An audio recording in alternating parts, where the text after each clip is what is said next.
대통령 선거가 얼마 남지 않았습니다.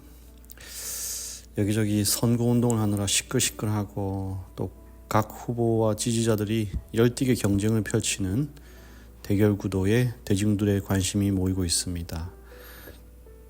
이 나라, 이 시대를 지혜롭게 이끌어갈, 그리고 하나님을 두려워하는 지도자가 선출되기를 성도 여러분들께서 기도해 주시기 바랍니다.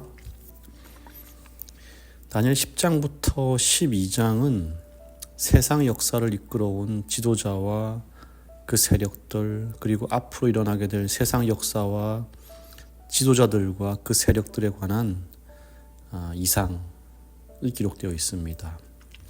8장의 2300주야, 9장의 70일의 뿔에 관한 예언들, 그리고 11장의 북방왕, 남방왕, 이런 예언에 관한 이야기는 우리가 숱하게 들어왔지만 또 숱하게 공부도 했지만 이상하게도 들어도 또 새로운 그런 느낌입니다. 저도 다니엘 계시록을 신학생 때 공부하고 또 목회 시험 준비하면서 공부하고 또 목회 나와서 설교 준비하면서 또 공부하는데도 오늘 새벽기도 설교 준비하려고 보니까 마치 처음 본 것처럼 또 새롭더라고요. 이유가 뭘까요? 왜 다니엘, 요한계시록은 매번 볼 때마다 새로울까요? 그 이유를 찬찬히 생각해 보니 다른 게 아니라 우리가 예언 중심의 삶을 살고 있지 않기 때문에 그렇습니다. 산수 문제를 기깔나게 잘 풀어놓고 실제 생활에서 써먹지 못하면 이 산수 공부가 무슨 의미가 있을까요? 초등학교 때부터 고등학교까지 산수를 12년을 배웠는데 다른 건 다 까먹고요. 정작 지금 쓸 줄 아는 거는 사칙 연산이고 또 그마저도 계산기를 두드립니다. 우리가 예언 공부를 통해서 이것을 오늘 현재의 삶으로 끌어오지 못하면 다니엘 계시록의 예언은 말 그대로 볼 때마다 처음 듣는 것이 되고 마는 것이죠. 혹시 저만 그렇다면 죄송합니다. 그래서 오늘은 어떻게 우리가 예언 중심의 삶을 살아갈 것인가에 대하여 함께 생각해 보고자 합니다.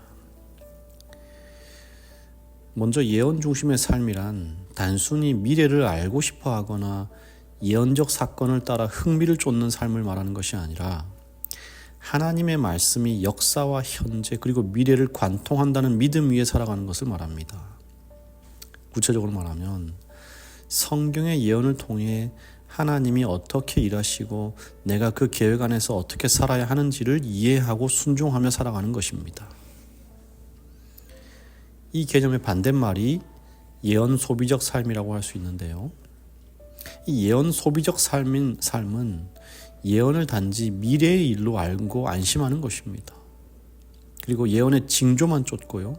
현재는 그냥 방임하는 것입니다.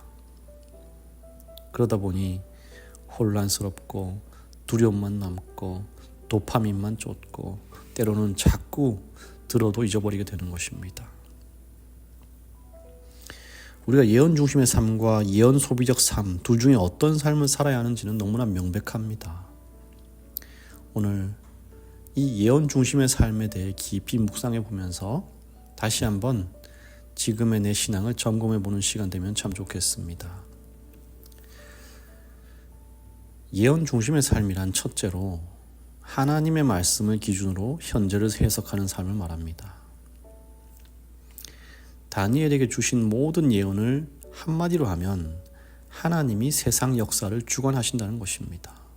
그렇기에 오늘 나의 삶도 우연히 된 것이 하나도 없이 모든 것이 하나님의 계획 속에 있다는 시각을 가져야 한다는 것입니다.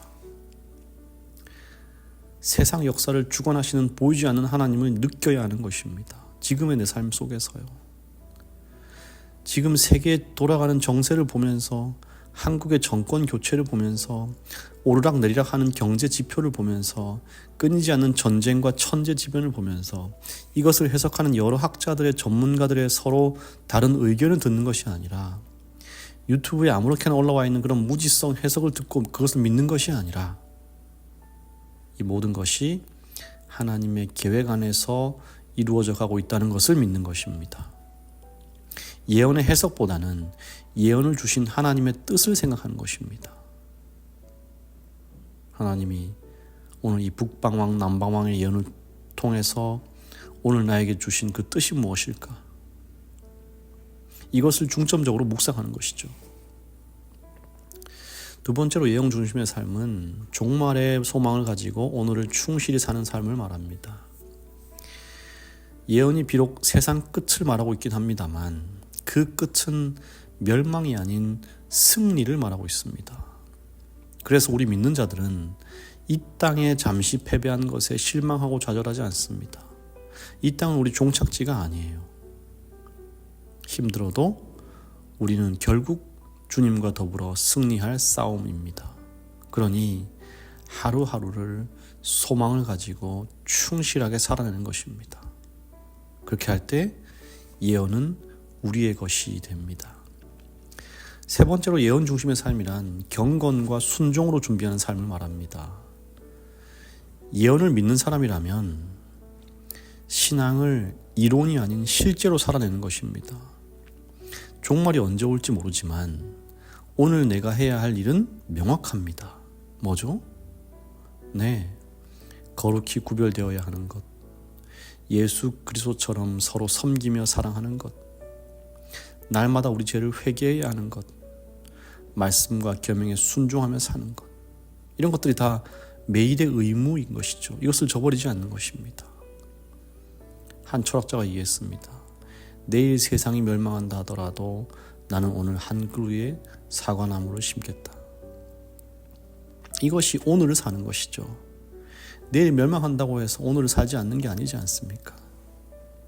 이렇게 우리가 다 예언 중심의 삶을 살아간다면 이 예언의 말씀이 오늘 저와 여러분의 삶에서 이루어지게 되는 것을 보게 될 것입니다. 복되고 즐거운 하루 보내시기 바랍니다. 하나님 아버지, 다니엘 11장의 예언을 보면서 오늘 나의 삶에도 주님의 예언이 이루어지기를 간구합니다.